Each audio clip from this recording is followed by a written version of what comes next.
Good evening, everyone. Good afternoon. If you are in New Zealand, like some of our listeners and participants, good morning. And if you're in Europe, like most of our participants, good evening. Thank you so much for joining us for the Friday keynote address. I think we had a great day today, the first day, full day of sessions. We had remarkable presentations on the diverse topics, and I love that we were able to highlight the research by the up-and-coming graduate students, young scholars, established scholars, and kind of to bring it all to conclusion on today. We have an eminent scholar who will enlighten us with his talk. Professor Michael Leggiere is professor of history at the University of North Texas, where he also serves as the deputy director of the Military History Center, one of the premier institutions for study of military history in the United States.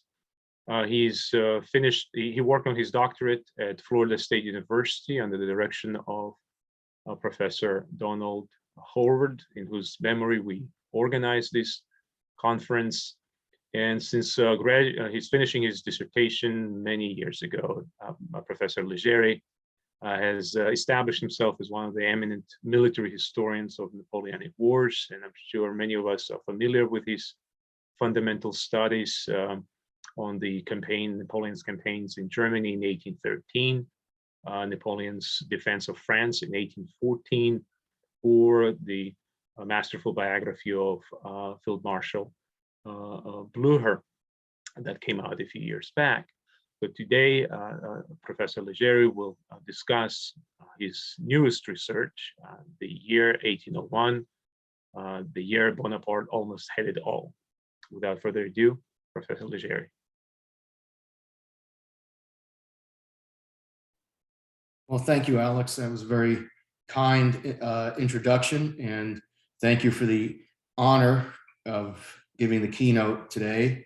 As Alex said, like Alex, I studied under Dr. Howard, and it's a real honor to be able to give a keynote on a day in which we are, I'm trying to get my screen share here. Just give me a moment. Can everybody see the screen? Yes, we can. Okay, good. So as I was saying, it's a real honor to be able to give a keynote for a conference that we're dedicating to, as we call him, our master. And Alex mentioned that I'm working on some new research. And what I really am trying to do is I'm trying to find out if Napoleon had a grand strategy, and if he did, what was it? Of all the great works that have come out in the 20th century and the 21st century, there's not a whole lot that give credit to Napoleon for having any type of grand strategy. In the 19th century, the so-called founders of Napoleonic historiography, they did attribute his actions to some type of overall plan, but that's kind of fallen out of vogue, and we get more of this concept that Napoleon, kind of the Owen Conley blundering to glory concept, just writ large, that he just was an opportunist and so forth.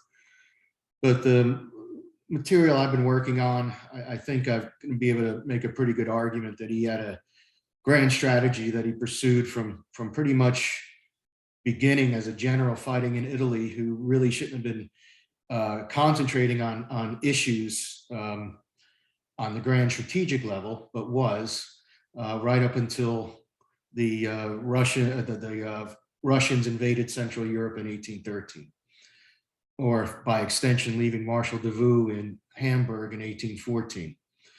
It's all one continuous policy. And what I'm going to do today is kind of talk about the beginning of that policy, the formal implementation of it with the consulate.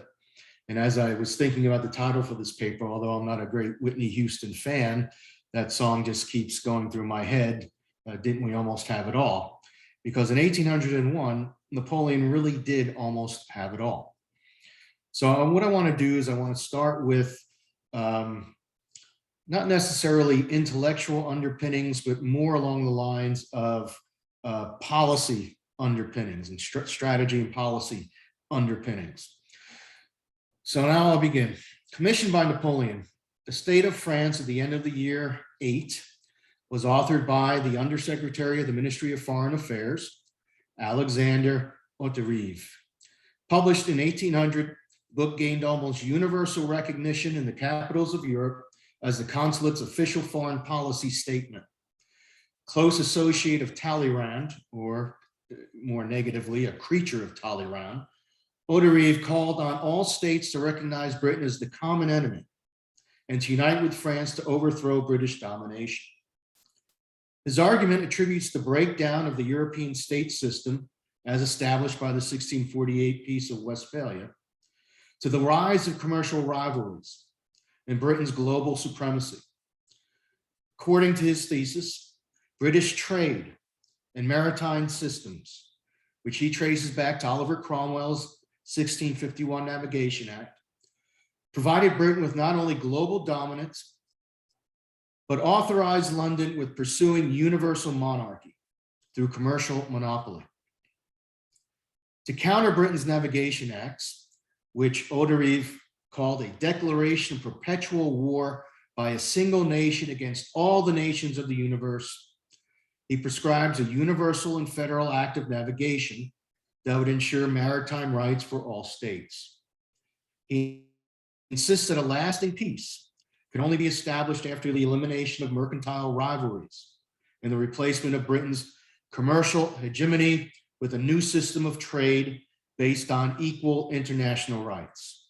Otterive also maintained that restructuring trade remained key to ending British commercial and economic dominance. Okay, there's a very long quote that I'm not going to bother to read with you. You can take a look at it as I continue, but you can see the basis of his argument.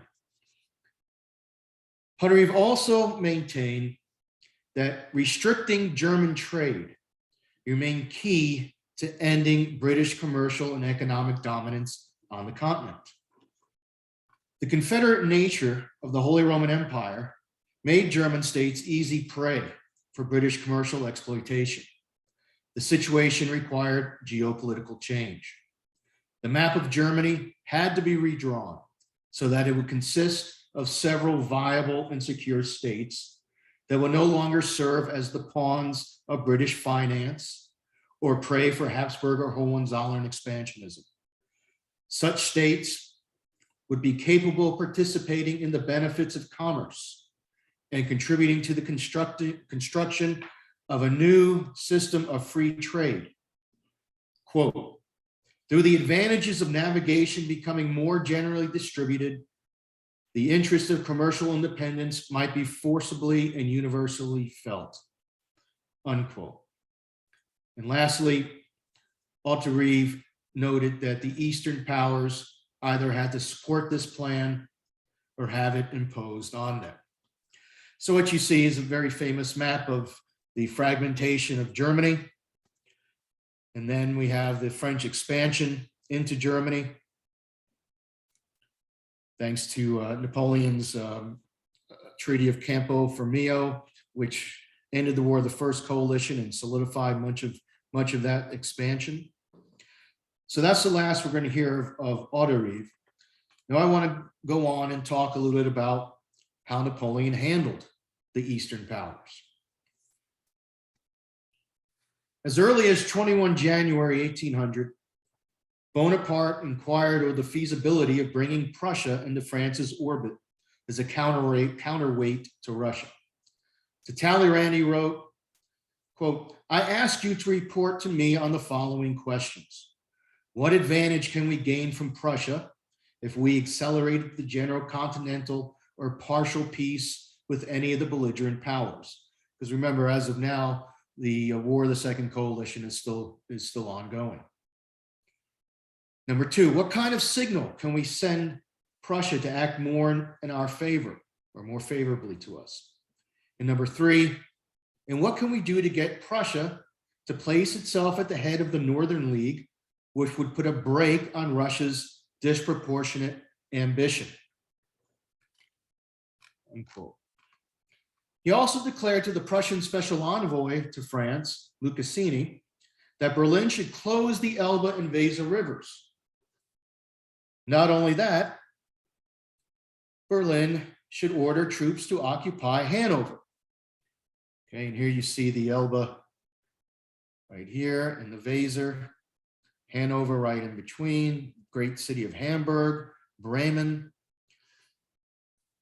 So he suggested to Lucasini that Berlin should close the Elbe and the Weser rivers to the British and occupy Hanover, or in the least allow the French to do so.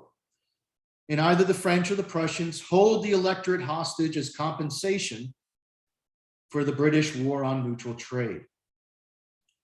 Now, closing the Elbe and the Weser and occupying Hanover had taken on considerable strategic significance after the French conquest of the Low Countries had forced the British to reorient their trade to Northern Europe. The majority of British commerce now entered the continent by way of 5 great river systems. From west to east, the Ems, the Weser, the Elbe, the Oder, and the Vistula. In this quarter of the continent, especially, Bonaparte's ambitions required the service of a strong ally. And there he is. The Prussians controlled the mouths of the Ems, the Oder, and the Vistula. Let's go back to that map. The Ems, the Oder, and the Vistula, and could close the Weser and the Elbe by occupying Hanover. Once again, they controlled the mouths of the Ems, the Oder, the Vistula, and they could control the Weser and the Elbe by occupying Hanover. Although the Prussians had long coveted Hanover, Berlin dithered. The new king of Prussia, Frederick William III, foresaw that the Anglo-French War would inevitably spill over into northern Germany. And so for the moment, he preferred to follow a strict policy of neutrality, the policy that his father started in 1795 with the Peace of Basel. Prussia's wavering prompted Bonaparte to give greater consideration to Russia.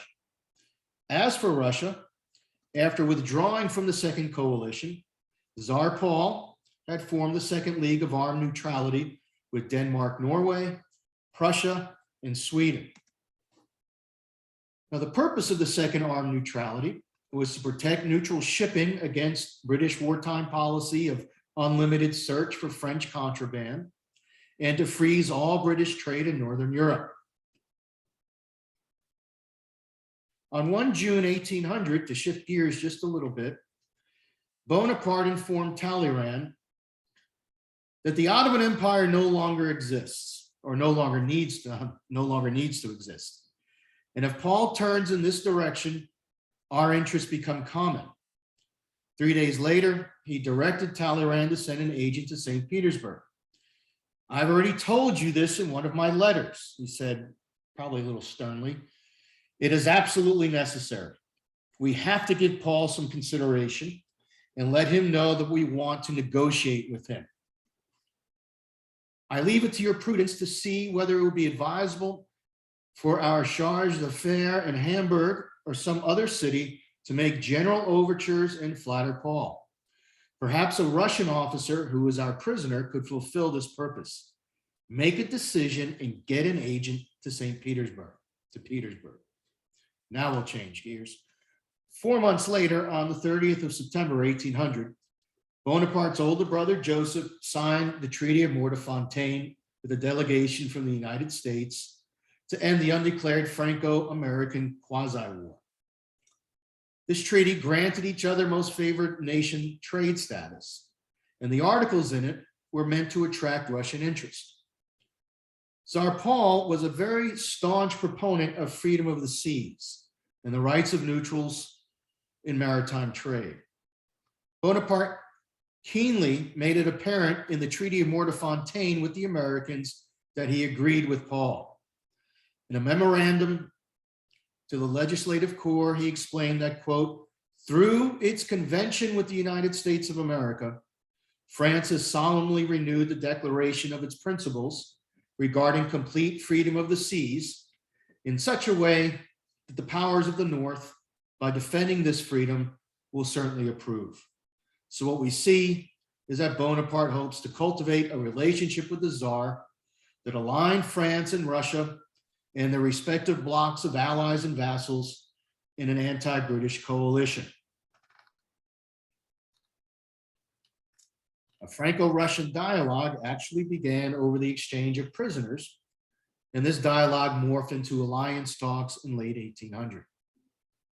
As his relationship with Russia warmed, Bonaparte continued his diplomatic offensive. On the 1st of October 1800, France and Spain concluded the third and secret Treaty of San Ildefonso. This treaty reaffirmed the Franco-Spanish alliance of 1796 and required Spain's cession of the Louisiana territory to France in exchange for territory in Italy. The 1796 treaty, which this 1800 treaty reinforced, was the second Treaty of San Ildefonso. This treaty had sparked the Anglo-Spanish War that lasted from 1796 to 1802.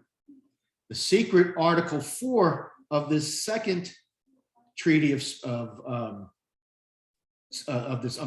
third Treaty of San Ildefonso required Spain to pressure Portugal into closing its ports to the British. If Portugal refused, the French Republic promised Spain all the resources necessary to accomplish this objective. Now, Bonaparte's excitement over a possible Franco-Russian alliance grew in the last quarter of 1800. On the 7th of December, he again instructed Talleyrand to take some action to show that France and Russia were moving closer together. He wanted Talleyrand to inform all friendly and allied powers that, quote, the French government, having its main concern to oppose the invasion of the seas and to contribute with the other neutral powers to ensure respect for their flags, and appreciating the truly patriotic zeal of the Emperor of Russia for the common cause of all the continental powers, who entertain peace with England only as long as these sacred principles are recognized and the Russian, Danish, Swedish, American, and Prussian flags are respected at sea, and England recognizes that all seas belong to all nations, unquote. Both the French and the Russians were developing comprehensive plans of basically carving up Europe. That of the French, sponsored by Talleyrand, envisioned a Franco-Russian alliance based on the partition of the Ottoman Empire, in which Russia would take Romania, on this map would be Transylvania, and Bulgaria. Austria would be excluded from Italy, but compensated in the Danube Basin. Prussia would receive Mecklenburg, Hanover, and the cities of Hamburg, Bremen, and Lübeck, thus giving Berlin a stranglehold on the commerce of Northern Europe. France would be guaranteed its natural frontiers and a predominant position in the Mediterranean, specifically the Ionian Islands, Crete, Cyprus, Sicily, and Egypt. What's striking about this proposal is Napoleon's continued interest in making Prussia some type of power, or at least a partner. Even though he's talking about dividing Europe up with Russia, the real pendulum, or I should say the real leverage, would be held by Prussia by having this stranglehold over the commerce of Northern Europe. Now, the Russian plan, drafted by Foreign Minister Rostopchin and approved by the Tsar as early as the 14th of October, 1800, called for the petition of the Ottoman Empire, with Russia taking Moldavia, Romania, and Bulgaria. Austria would receive Bosnia, Serbia, and Wallachia. And in North Germany, Prussia would gain Hanover and the bishoprics of Paderborn and Munster. Okay, here's Munster, here's Paderborn, and of course, Hanover. So not quite as much as the French were willing to offer. To France would go Egypt and all that the French had conquered in Europe thus far. The success of this important, a quote from Rostopchin, the success of this important but easy to execute enterprise depends solely on surprise and speed. Bonaparte will approve the plan because it will lead to the humiliation of Great Britain, and it acknowledges all the conquests that France has won. Bonaparte will find a way to harm England considerably and either force her to abandon her lawlessness at sea or declare war on all Europe while having no other naval refuge than Gibraltar. Well, in January of 1801, Paul sent these plans along with a detailed letter to Paris. Bonaparte seemed to favor the general parameters of this Rostopchin-Talleyrand plan. And on the 27th of January, 1801, he instructed Talleyrand to inform the French ambassador to Spain that, quote, the Emperor of Russia has written me a letter that is as considerate as it is friendly. The relations between France and the powers of the North are already on a better footing. That the influence of Russia and France will convince Prussia to side with us, and then England will have no communication with the continent. That the three allied powers, France, Spain, and Holland, must take advantage of the circumstance to strike a blow that will change the course of the war. Bonaparte also expressed hope that the Spanish would allow 15 of their warships that at that time were anchored in the French port of Brest to unite with 15 French ships, as well as Batavian vessels, to operate against the British in the Baltic. The message Bonaparte really wanted his ambassador to Spain to get across to the court at Madrid was that peace on the continent was imminent. Quote, as a result, the Republic will have many armies with which to act. A French army will be assembled at each of the following: Brest, Bordeaux, Sète, Marseille, and in the Batavian Republic, unquote. Bonaparte insisted on Talleyrand insisting that, quote, the naval forces of France, Spain, and Holland, united and combined with the movements of Russia and its allies and vassals, will be able to undertake expeditions against Ireland, Brazil, India, Suriname, Trinidad, the West Indies, and in the Mediterranean. We ask nothing from Spain for the first two, meaning Ireland and Brazil, other than the use of the 15 warships it has at Brest.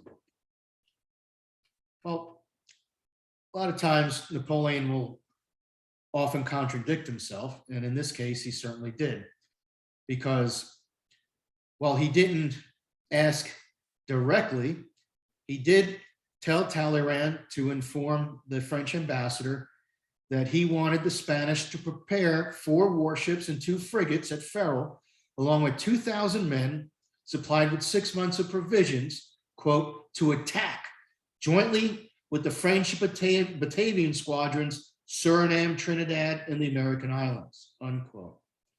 As for the expeditions in the Mediterranean, quote, we want Spain to arm all the ships and all the frigates it has at Cadiz, Cartagena, and Barcelona to be able to take advantage of the circumstances that arise and of the embarrassment in which England will find itself, threatening the archipelago by the Russians, in the North Sea by the coalition powers, meaning Russia's allies, which will make it impossible for Britain to maintain a strong squadron in the Mediterranean for long, unquote. So while he said we're not asking much, he really was asking much. As part of a formal military convention, Bonaparte wanted the Spanish to allow 5 of their 15 warships that were at Brest to join a fleet also consisting of 5 ships each from the French and Batavian navies for the expedition to either Brazil or India, for an expedition to either Brazil or India. The remaining 10 warships at Brest, along with 10 each of French Batavian ships, quote, must always be ready to threaten Ireland and to act in accordance with the plan that may be adopted by the powers of the North, meaning Russia and the Second League of Armed Neutrality. Moreover, he stipulated that the invasion force from Ferrol had to be ready to sail no later than 20 March 1801, quote, to join a French and Batavian squadron and reconquer Suriname and Trinidad and then cruise to the islands of America, unquote. Bonaparte wanted the Cadiz squadron to sail sometime between mid-February and mid-March 1801. If the circumstances proved favorable, he wanted to join the French squadron in the Mediterranean and combine their movements with the Russian squadron coming from the Black Sea, in the least to force the British to keep as many vessels as possible in the Mediterranean. He wanted preparations made at Barcelona and Mallorca to attack Menorca. And lastly, and kind of comically after this long laundry list, he noted that the King of Spain has 10 frigates at Cartagena and Barcelona. Quote, perhaps it would please him to sell, cede, or even lend us 3 or 4, unquote.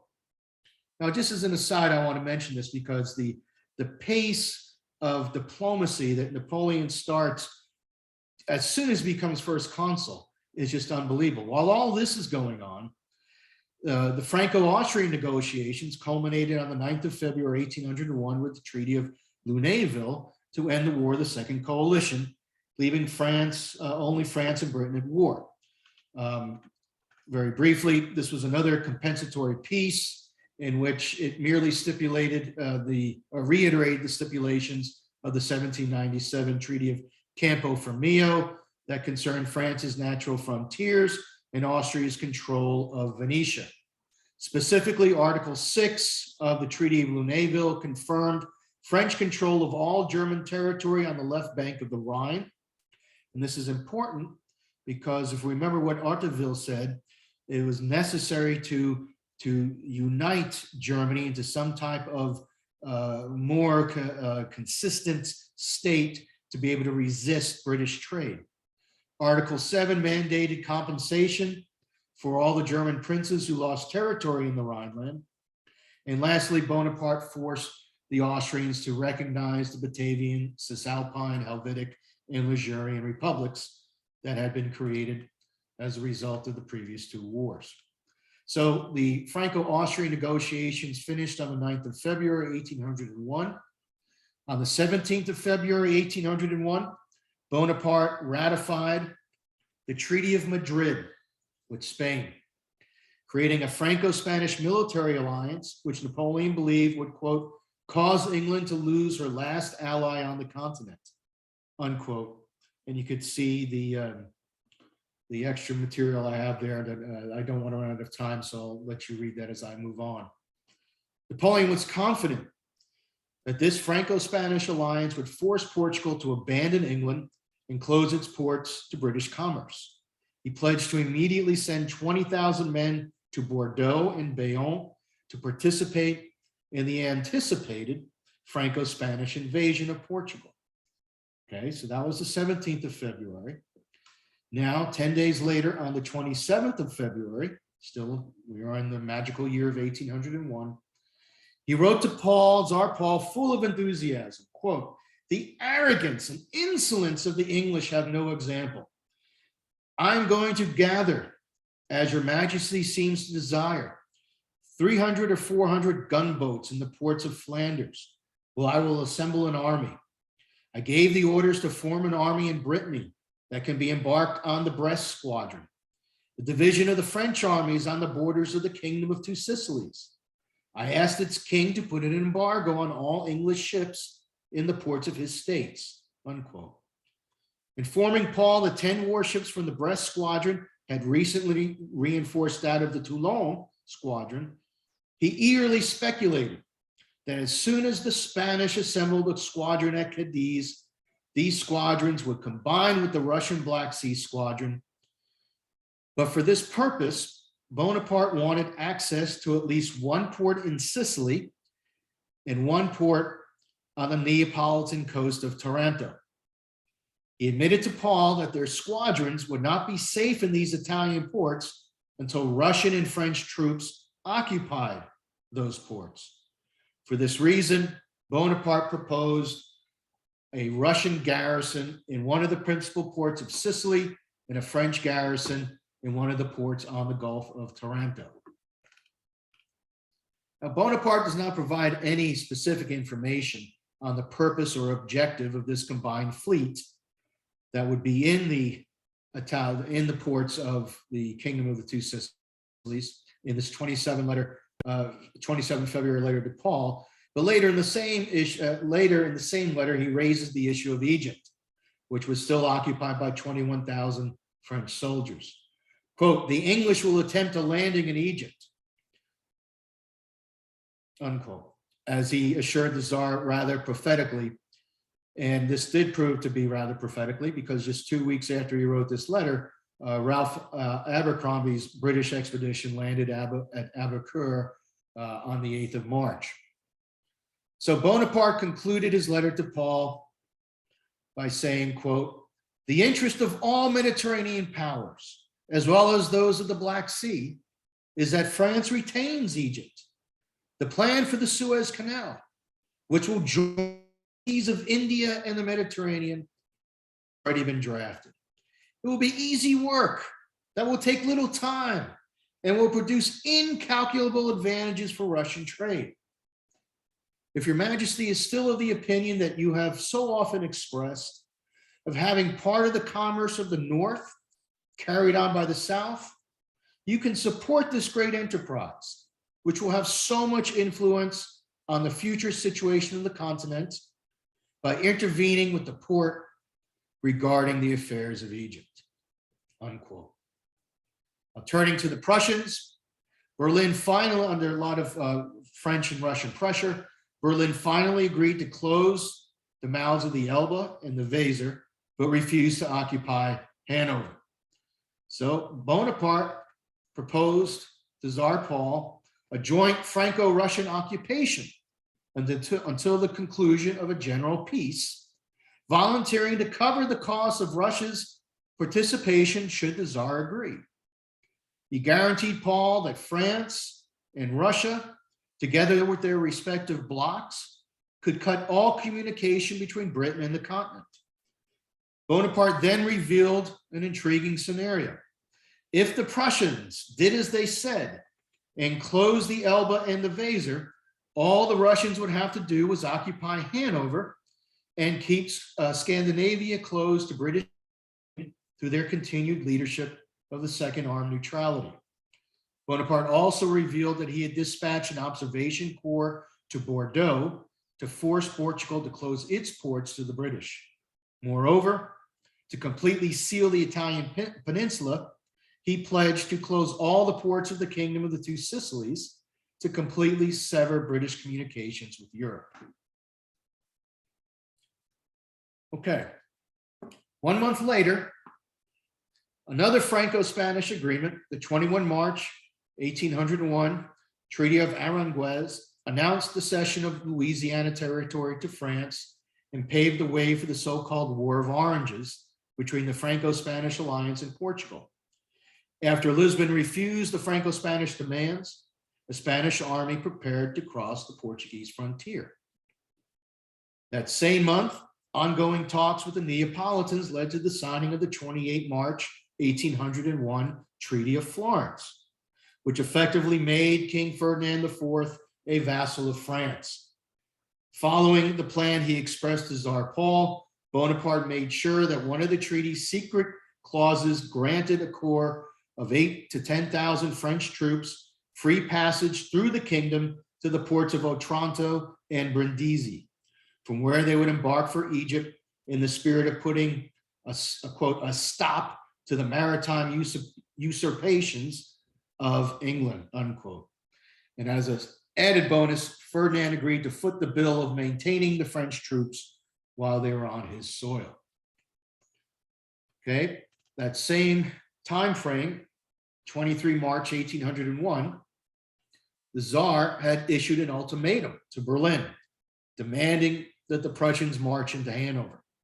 Frederick William III caved and ordered the invasion to commence 7 days later. So that would be on the 30th of March. At the same time, Danish troops would occupy Hamburg and Lübeck.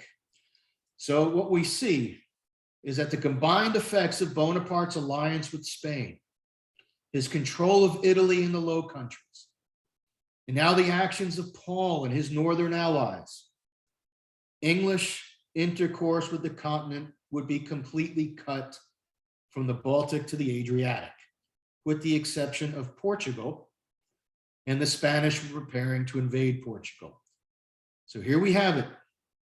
In its economic essentials, in its territorial expanse, this is the continental system that appeared in 1807. Such success was short-lived. Paul's assassination on the 24th of March, 1801, and the Royal Navy's victory over the smaller Dano-Norwegian fleet at the 2 April 1801 Battle of Copenhagen ended the Second League of Armed Neutrality, and with it the Franco-Russian continental system. However, we can draw some conclusions from the Talleyrand-Rostopchin concept that brought France and Russia so close to an alliance. First and foremost, Bonaparte never gave up on the general parameters of this plan, especially the importance of North Germany. As we know, his stunning military victories in the wars of the Third and the Fourth Coalitions eliminated Austria altogether from German and Italian affairs. But Napoleon was finally forced, after a few more attempts, to modify Prussia's role as his partner in North Germany. So what we see is that Prussia will be removed as his partner and replaced by a stronger showing of Russia,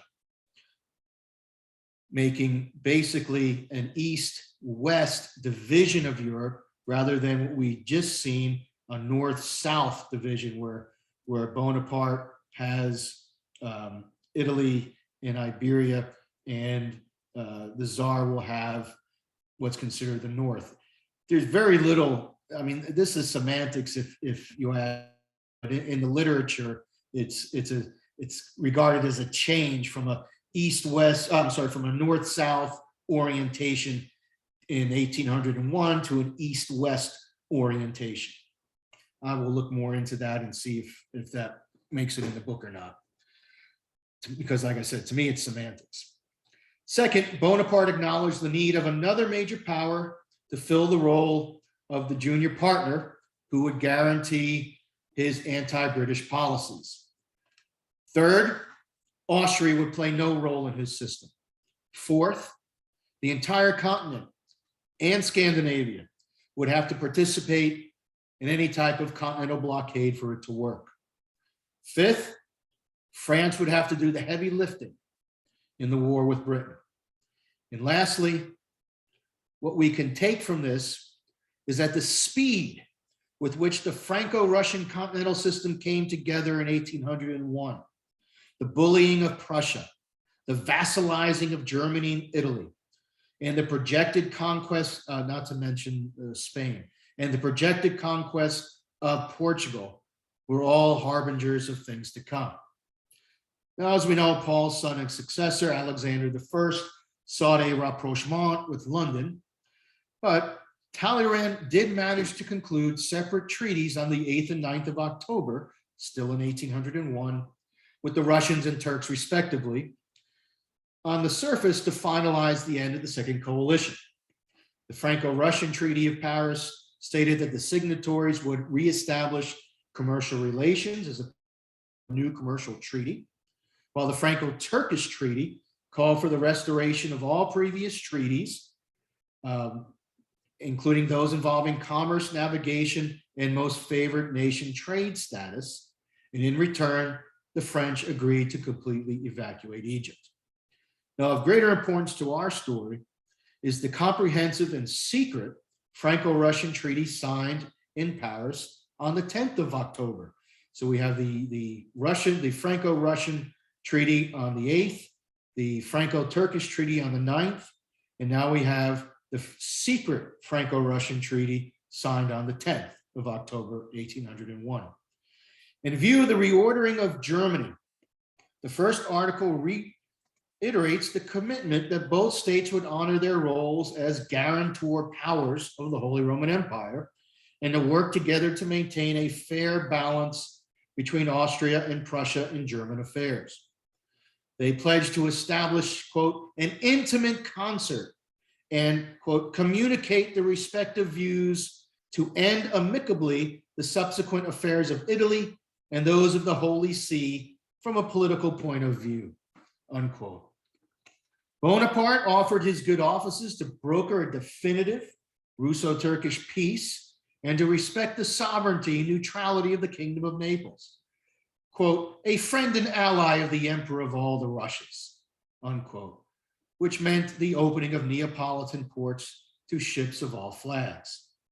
For his part, Alexander would work to convince Britain and the Ottoman Empire to recognize Neapolitan neutrality. And both France and Russia would undertake to procure for Württemberg and Bavaria compensation in Germany proportionate to the losses that they suffered on the left bank of the Rhine. In the penultimate statement of the treaty, the two powers vowed to, quote, reestablish a fair balance in the various parts of the world and to ensure the freedom of the seas, promising to act in concert in all measures of conciliation or vigor agreed between us for the good of humanity, general repose, and the independence of governments. Although this secret treaty was not quite the Talleyrand-Rostopchin concept, it certainly had to establish clearly in Napoleon's mind that the Franco-Russian partnership was possible moving forward, and that this Franco-Russian partnership would allow France to prosper. His message to the legislative corps after the publication of the 8 October Franco-Russian treaty, not the secret treaty, but the one that ended the Second Coalition War, or Russia's part in it, is filled with unbridled enthusiasm. Quote, in the near future, this latest treaty will present a vast open field for new initiatives by commercial interests, ports acquired by France north of her ancient frontiers. The free navigation of the Scheldt will carry the products of Belgium to the sea and from there to the most distant regions and return the city of Antwerp to its ancient splendor. The new movement to national industry in all parts of the Republic, the encouragement and rewards granted by the government to the efforts of the arts and commerce. Everything gives us the well-founded hope that our ships will resume their old route to the north, neglected for too long in favor of easier navigation, and be exclusive in the tranquil seas of our Western colonies. No doubt, we will soon see our ships in the Baltic Sea, that of Lapland, and they will reach the ends of the Arctic to enrich us in some ways by the exchange of our products and others by the results of commercial fishing, unquote. Now, let's return very quickly, once again, to intellectual underpinnings.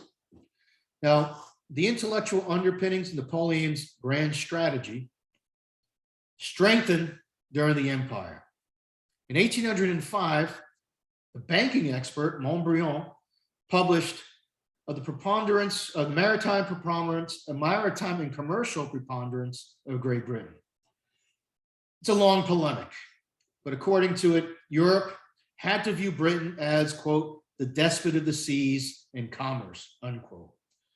Montbriand warns that the nations of Europe should not fool themselves into thinking that alone each could overcome the obstacles that the British would employ to prevent their prosperity. Only by resisting London's policy of dividing them and inciting one against another could the continental states hope for success. He summons the states of Europe to join France in a struggle against Britain. The preponderance that Britain's maritime and commercial system acquired over the purely military system of the continental powers frequently upset Europe's political equilibrium. So Montbriand speculates that the blame for the failure of the Second League of Armed Neutrality was to defend the Baltic states from British search and seizure practices. And he states that this should be a fact that should remain in memory, particularly because all states of Europe would suffer eventually the same types of attacks if they had not done so already. So Montbriand remains very confident in his assessment that, quote, the powers of the North, too far removed from the center of interest and from the sphere of general activity, cannot hope for success against the English without the alliances of the South, of the states of the South, and especially of France, which by its own means and its immense resources is such a great weight in the political balance. The peoples of the South cannot, in turn, reduce Great Britain without the cooperation of the states of the North, which must provide them with all resources that are indispensable for them to constantly maintain their navy on a respectable footing. Prefacing one of Napoleon's core principles, Montbriand proposes that, quote, the interests of the nations of the different parts of the globe be intimately united for their common advantage. The misunderstanding or disunity that may reign among them is damaging to them as it is favorable to the English. If they should manage to make a unified stand against London, the peoples of the South and the North would still need France to guarantee this peace, as neither group possesses enough wealth and faculty to counterbalance for a long time the preponderance of Great Britain, which in the long run would easily triumph over their efforts by its immense resources of all kinds. Now that's it for my formal presentation. Now, there's a lot more at work in Montbriand than we have time and perhaps interest to get into at this stage. But Montbriand was one of several advisors who bought into this concept of a closed commercial state. Basically, an autarkic commercial state that does not conduct any outside trade, but at the core would be an economic power such as France, and it would have an economic zone that would form. And that economic zone, according to all of this intellectual discussion that was going on in the 18th century and during Napoleon's tenure, this commercial center to be exploited would be Germany and Italy. And the whole concept was that there would be no trade. The only trade that would go on would be inside this closed commercial state. And that in this way, Britain would be cut off from trade and eventually starve. The big shortcoming for Napoleon was that he simply didn't really understand modern economics. He didn't understand that, or I should say he didn't buy into, I'm sure he understood it, but he didn't buy into the arguments that two parties that traded with each other can mutually benefit. He subscribed to the old mercantile system, the belief that one state can only get wealthy if another state loses its wealth, and that there's a finite amount of wealth in the country. So the bigger picture here is that Napoleon wants to create this closed commercial state. This is what he's being advised. He's read it in different books. He's read it in Rousseau, but he can't do it on his own. He needs a partner. And he experimented with the Prussians, he experimented with the Russians, and came very close in 1801. And he won't come close again until 1807. And as we know, it didn't work out. And that is a topic for another day. So thank you very much, Alex, once again, and Rick. I appreciate the honor to be able to give today's keynote. And I think I made it in 40 minutes. Thank you so much.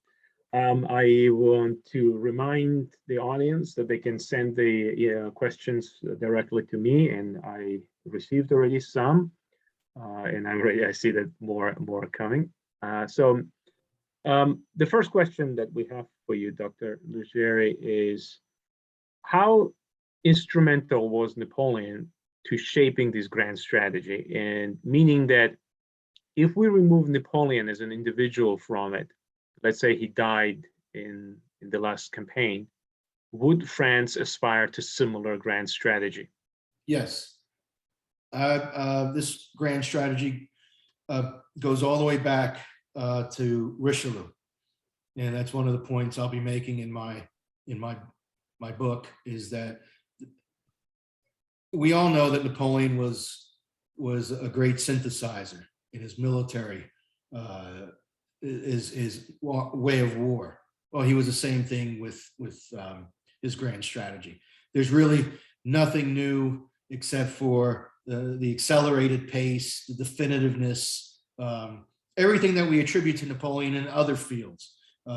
Like I said, the accelerated pace of getting it done, the definitiveness, the clarity of action. So this was really you can go back to the 15th century and the meetings of the Estates General. They're talking about France being a closed commercial state, and there's a lot of French exceptionalism involved, that France has been gifted by nature and well endowed by nature. There's these things called the Gallican mines, M-I-N-E-S, that they're not silver mines like the Spanish have in the New World, but the French Gallican mines are wheat and salt and everything that is needed for people to not just subsist but to thrive can be found in France. And the big impediment to all that had been the Onzian regime and all the restrictions on the internal movement of trade and everything that you can think of, lack of weights and measures, guilds. So the revolution lifted a lot of the restraints, and Bonaparte picked up this traditional French policy and just did what he did with everything he touched, accelerated the process, refined it. And, I don't want to get into this now because it's, once again, the topic of another paper, but Napoleon gets beat on quite a bit when the Continental System goes into effect in 1807. And people, it's ad hoc, it's hodgepodge. It's not hodgepodge. He runs the Continental System just like he runs a military campaign. He assesses the situation and he makes changes. Okay. So I will also address that in the book. The second question is, how much of Napoleon's strategy benefited from Britain's alienation of their own former allies during the War's Second Coalition?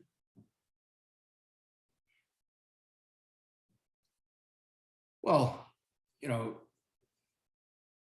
he got a big break when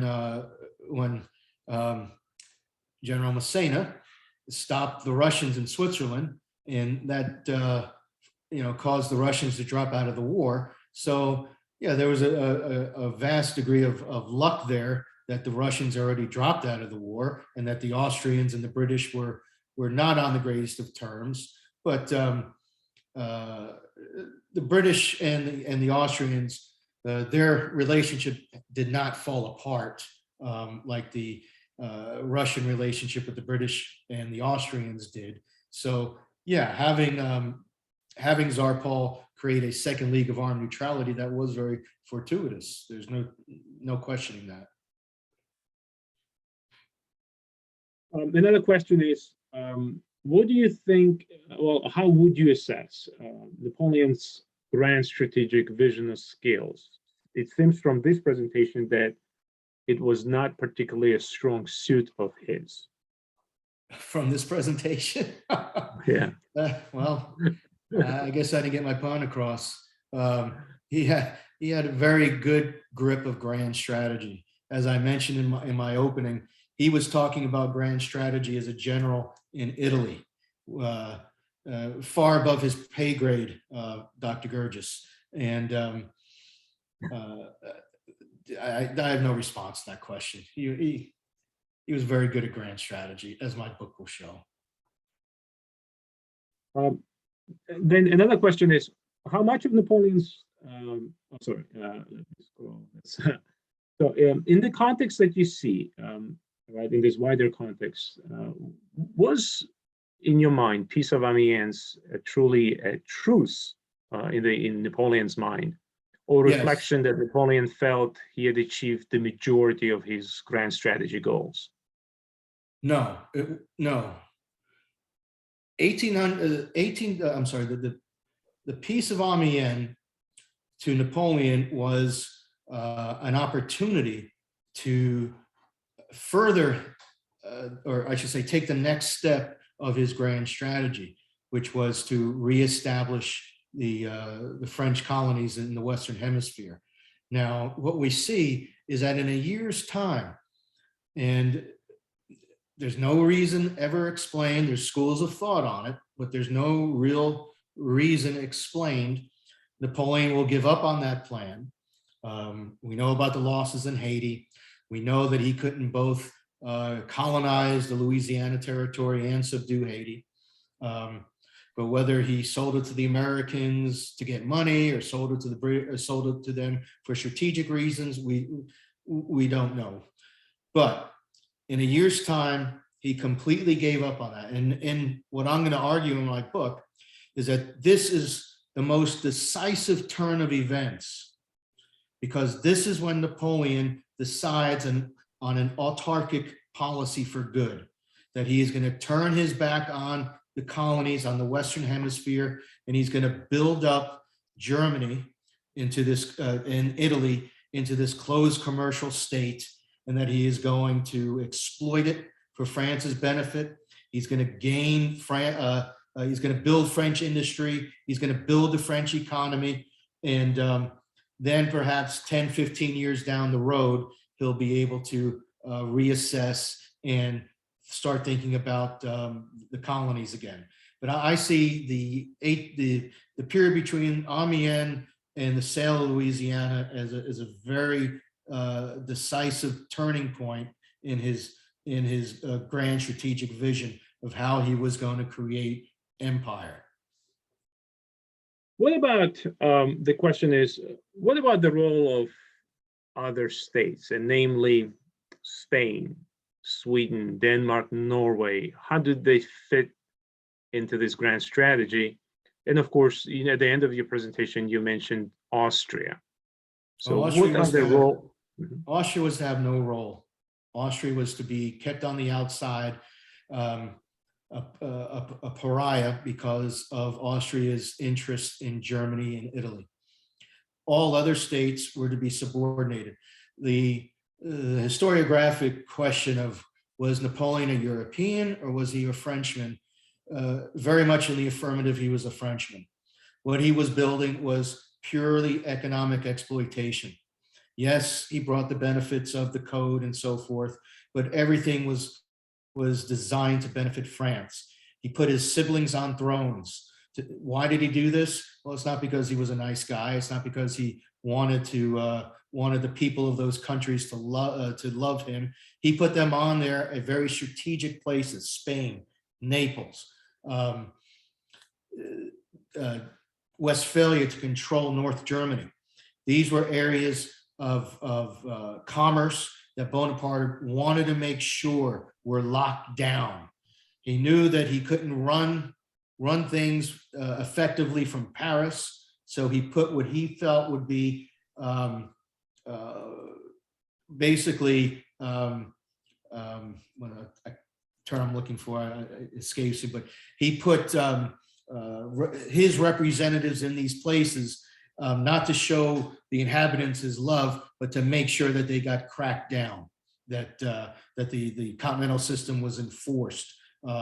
So everything was to be subordinated to Spain. It's the paper I gave at the consortium. I make some comparisons to the Japanese co-prosperity sphere from World War II, the Soviet Union. This was not going to be a Prussian Zollverein where free trade and everybody benefited and everybody's coffers grew. It was going to be solely exploitation. And if the member states, if they benefited, all the better. But that was not what the purpose was. The purpose was to be Great Britain. We have a comment that's saying that it's worth noting that Russia did not abandon suspicion of Great Britain with Paul's death, and this theme remains in Russian thinking even under Alexander, for most of his reign. And I think it's an important kind of point to be made. Thank you. Well, the suspicion remained right up until the Triple Entente. So. Yeah. Well, so bringing kind of, since we mentioned the Russian side, from my own research, I know that Russians very often, almost constantly, complained about inconstancy of the Berlin court, that the Berlin was always looked upon as, flaky. So how would you assess Prussia's policy at this time? This is before the disaster of 1806. So 1801, 1802, 1803, is Prussia playing what, is doing what it was supposed to do, or what's your assessment of Prussian position? Well, it's doing what it was supposed to do it was doing what it was supposed to do if it wanted. And Prussia had two paths it could go down. It could select a side. That could be one path, either France or France's enemies, or it could continue trying to play both ends against the middle and see how much you get out of it. They went down that second route, and it didn't pay off for them. They did not have a very strong, for lack of better words, king. He was often torn between the two factions of his court, between the Russian faction and the French faction. And quite frankly, he was out of his league dealing with Napoleon. But Napoleon gave him plenty of chances. Napoleon wanted to make Prussia a partner. And it's interesting, the former Abbé Sieyès, he went to Prussia on a very long diplomatic mission in 1799, I believe, either 98 or 99, to try and convince Prussia to side with France. So there was an affinity there for some type of Franco-Prussian cooperation. So you have the strong French faction in the court, and then I don't want to say there was much of an affinity yet between Russia and Prussia, because the 7 Years' War wasn't that long ago, and the Russians really didn't participate in the war, the first coalition. So even in 1813, when Frederick William is hoping that the Tsar is going to be his savior, there's a lot of doubt that the Russians don't really owe us anything. Maybe it's better off that we stick with Napoleon after 1812.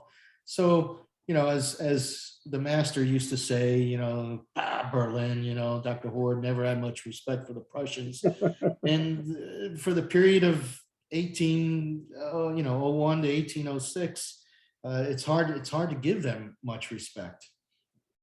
Yeah, and right before Sieyès went to Berlin, General Kutuzov was sent on a diplomatic mission to Berlin to convince Frederick William to actually side with the Russian interest. And there was indeed, as you pointed out, a significant fear in Russian political circles that France was offering them a much better deal. We have another question, and it says, At no point does Napoleon seem to consider the interests and the likely responses of other major nations, preferring just to throw them a bone. So does this mean that his attitude, his approach, condemns his strategy to failure? What ruler at the time cared what the public of other states felt? No ruler was looking at opinion polls from newspapers in other states and worrying about it. I think here the we all interest know, is more of we all know the story of of nationalism and the yoke and the blood tax and all of that came back to haunt him. That goes along with what I was saying earlier about the acceleration and just the pace in which he implemented and he demanded and the role of the 32,000 custom agents. So no, he did not care. And he didn't care because Napoleon, he was a Corsican. A lot of his attitude comes from, the conservative thinking that he had. He felt that he knew what was best for everybody, and that it was a very paternalistic approach. And even though the people might not like it, it's what's best for them. And he felt that if he could break the British, drive the British out of Europe, he would be able to bring a better degree of commercial intercourse that would benefit France. But in the end, he believed that everyone would prosper to a degree, more so than they would with the British. Because you look at the language that's used, it's enslavement is the term. They're enslaved to the British. One of the things I've been working on for months now is just trying to get down to the bottom of this. What do they mean by enslaved? What does trade mean? Does that mean trade from one country to another? Does that mean trade is one country carrying another country's goods to a third party? So what exactly are we talking about? We all read that the British, they dominate European trade, but in what sense? Where's the advantages? So what I hope to find is I hope to look at the long-term development of industrial English and then British industrialization, compare it to France, find out if Bonaparte's plan. See, there's two parts to the continental system: the continental blockade and the continental market. Continental blockade is to keep the British goods out. Continental market is to create, this closed commercial state where the French can dump their goods. So, was the continental market really feasible? The answer, pretty much, that's in the literature is no. So what I want to find out was there ever a chance? And everything that I'm looking at from coal production to glass production, the French were beat a long time before Napoleon ever even walked the earth. So this grand strategy that the French had been on, everything that you think about when it comes to English history and then French history, the English Civil War, the Glorious Revolution, all of that had major impacts on English banking systems, on English relations with labor. And the French stayed stagnated in the Anzian regime for so long that there was really little hope that Bonaparte could achieve what he wanted to achieve. But in all the literature and research I've been looking at, they all say that France's success in the 19th century when it comes to industry and commerce was because of the roots that Napoleon established. And the sources I'm looking at aren't exactly pro-Napoleon either. So what it comes down to so far is that Napoleon was defeated once again by Father Time. Had he had time, perhaps these policies would have worked out. And if he had time, we know that his fleet would have been available. He would have had a huge fleet, and he might have turned the tide that way. But there's just so much to that's why I've lost patience with historians who simply write off, oh, the continental system wouldn't have worked. Well, why? What specifically? What does it have to do with steel production? Does it have to do with textiles? Why? So unfortunately, the first part of my book might be very boring because I'll be talking about statistics of coal production and pig iron production and stuff like that. But I think it's necessary, if we're really going to understand Napoleon's grand strategy, we need to know what France was working with, what France was capable of, what France historically had been able to do, and France's historical shortcomings. And last thing I'll say is, one of the things that I'm going to do with my book is I see a lot of comparisons in grand strategy between what's happening between the United States and China today and with Great Britain and Napoleon back in the day. So I'm going to be working on making comparisons with that as well, because commercial hegemony was basically what was more commercial hegemony back in Napoleon's period was more important than territorial or political hegemony, just as commercial hegemony is more important today. So we're the commercial hegemon today. Britain was the commercial hegemon 200 years ago. Napoleon did his best to peck away at it, just like China is pecking away. And before we all take dirt naps, you might see that China is the commercial hegemon, and we're trying to whittle away. Well, thank you so much, Dr. Leggiere, for this insightful presentation. Thank you, audience members, for sticking around. I know many of you are from Europe, and it's quite late there. So take a great night, have a great evening, have a great night, and I look forward to welcoming you back tomorrow morning for yet another day full of wonderful presentation and our concluding keynote address by Professor Peter Wilson. Thank you. Thank you.